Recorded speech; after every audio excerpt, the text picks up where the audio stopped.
How do you view that lost lead there? I mean, you guys have played so well defensively and checking game, probably best of the season so far up until, the penalty late in the second period.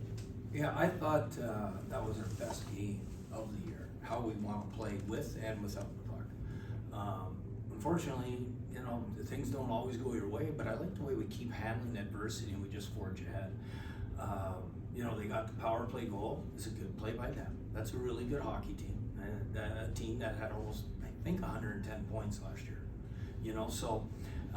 And they'll get things in order. You can tell that they're starting to come. But for our group, I liked every facet of our game except for the power play 5-on-4. With the power play in the overtime, the second one, you keep Bergeron and Pastrnak out there for the whole time. They come through, Bergeron has the key, Pastrnak with the feed. I mean, it's gotta be rewarding that your big time players come through in that spot there. Absolutely, and that's why they're out there, because they have the ability to make plays and end games, and that's what they did for us. Was that always the plan, to keep both of them out there for the entire power play? No, it's hard to take Bergie off the ice and he wins every draw. It's better than breaking out. So it wasn't the plan, but because we're in zone the whole time, it's easier for those guys to stay out. Another strong game for Foligno with the goal and the penalty drawn late. Just what are you seeing from him? And looked like you moved him up to the third line there late. Yeah, I mean, he's just playing really good hockey. Outside of the production, I don't know if you noticed after he scored the goal, but I mean, he was skating the puck down low below the tops, and he was escaping from people. So you can see that his health and his is a lot better, and that's adding to the fact that he's skating better. So he's just done a terrific job being a leader of those bottom six forwards, night in, night out. You went with a 5-forward power play at the end of regulation and an all-forward power play again in overtime. What made today the day you wanted to try that out? Yeah, just the timing was right, and we weren't getting that much of the second unit was doing a really good job. When they got out there in their 45 seconds, they created a lot of chances. They moved the puck around great. So I just wanted to see a different look, and I thought Taylor Hall was doing a good job. I want to see him out there with 5 forwards. A lot of competition with the bottom six. Freddie's involved with Foligno physically. He's involved. I think he stopped a attempted breakout pass there. How important is that to get those kind of contributions to round out his game? Well, we had the Charlie Coyle line go. I was trying to match him up against Eriksson Ek line. That's a really big, heavy line, and they all played them. So all three of them, I thought, Craig Smith was outstanding, and I'm glad he got rewarded with his 400th career point. Did you like that bottom six enough today to come back with it Tuesday, or are you going to continue to kind of tinker with different guys?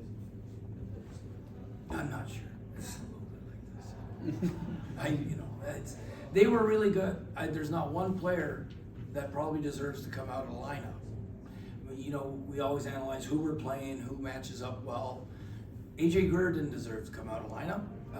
He's been playing good hockey, but we've been playing 4 games in 5.5 days, and he hasn't sat out a game, so it was an opportunity to get fresh legs in the lineup with Lauko and Smitty, and I like both of them and the way they played. So is that you just looking for different looks, or is that you just kind of pulling the levers on competition for work?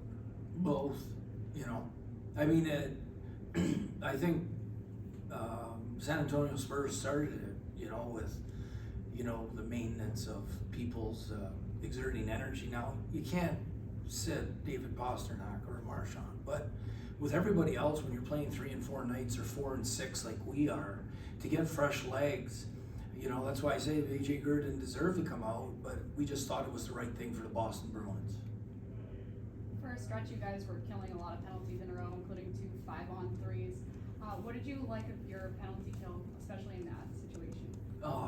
Great blocks. Forbert had some great blocks, and just the commitment that we're having good sticks, we're returning to our net, we're sacrificing for each other. We almost had 2 odd man rushes on the shorthand. So Joe Sacco's doing a terrific job there with the penalty kill. Jim, what do you think has allowed Connor to really emerge here, missing those 2 big right sticks? What has allowed him to make most of this opportunity? Connor's Cliffy? Yeah. Okay, just wanna make sure. I didn't know Craig Smith's first name till 5 minutes ago. I think when players get in a rhythm of playing, they get more confident, they're touching the puck more. And I think he knows that the team needs him to be really good for us to have success. And he's a really competitive young man.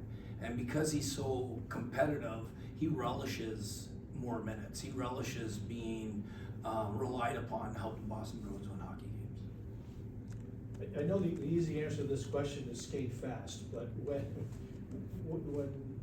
what are the elements of playing at the pace you're playing? What has to be happening to deliver that speed consistently? Everybody knowing where our outs are so we can go to areas that we expect the puck to go to. You know, that's basically what it is. And we know it should go here and everyone's going there. So you do it hoping that you're gonna be a second ahead or half a second ahead, which is a lot in hockey. Have they grasped that right from the start? That was the best we've grasped it tonight. I mean, I thought we were real clean with the puck. Hampus Lindholm gets the goal. What have you thought of his all-around game as this, being the number 1 minutes eating guy? He's a complete stud. He's been a stud since day one, and we're lucky to have him, and then we're gonna get another stud back in a month. So, knock on wood, we stay healthy, and when those 2 other studs get back in the lineup, I'm excited to see what we're gonna be able to roll out